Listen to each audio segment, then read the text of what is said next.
ময়মনসিংহে বৈষম্য বিরোধী ছাত্র আন্দোলনের মহানগর শাখার সদস্য সচিব আল নূর মোহাম্মদ আয়াস দুর্বৃত্তদের ছুরিকাঘাতে আহত হয়েছেন।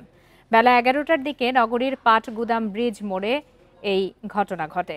আহত আয়াস জানান, নেত্রকোনার শ্যামগঞ্জ থেকে শহরে পৌঁছালে 4-5 জন যুবক তাকে ঘিরে গালিগালাজ এবং এক পর্যায়ে ছুরি দিয়ে আঘাত করে দৌড়ে পালিয়ে যায়।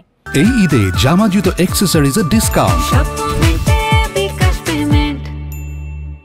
পরে স্থানীয়দের সহায়তায় তাকে ময়মনসিংহ মেডিকেল কলেজ হাসপাতালে ভর্তি করা হয়।